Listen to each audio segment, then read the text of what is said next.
আবার চলে আসলাম ইতিহাস ও সামাজিক বিজ্ঞানের ক্লাস নিয়ে। এই ক্লাসটি হলো অষ্টম শ্রেণীর শিক্ষার্থী বন্ধুদের জন্য করা হচ্ছে।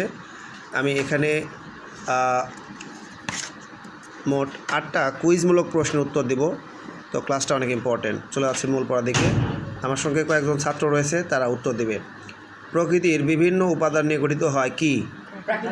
প্রাকৃতিক পরিবেশ। উত্তরটা সঠিক হয়েছে। মানুষের সৃষ্ট বিভিন্ন উপাদান নিয়ে গঠিত হয় কোন পরিবেশ? আচ্ছা, মানুষের তৈরি যে উপাদান সেটা কিন্তু সামাজিক পরিবেশের উপাদান। পরিবেশের প্রাকৃতিক উপাদানের দুটি উদাহরণ চেয়েছে, কি দেব? আচ্ছা, মাটি ও পানি। অনেক সুন্দর হয়েছে। পরিবেশের সামাজিক উপাদানের 3টা উদাহরণ চাওয়া হয়েছে, কি দিবা? ঘর বাড়ি, বিদ্যালয়, রাস্তাঘাট, এগুলো দিবা। তারপরে বলছে যে কি বৈজ্ঞানিক অনুসন্ধানের ধাপ কয়টি? 10টি। বৈজ্ঞানিক অনুসন্ধানের প্রথম ধাপ কোনটি? এই যেখানে লেখা আছে, অনুসন্ধানের জন্য বিষয়বস্তু নির্ধারণ করা।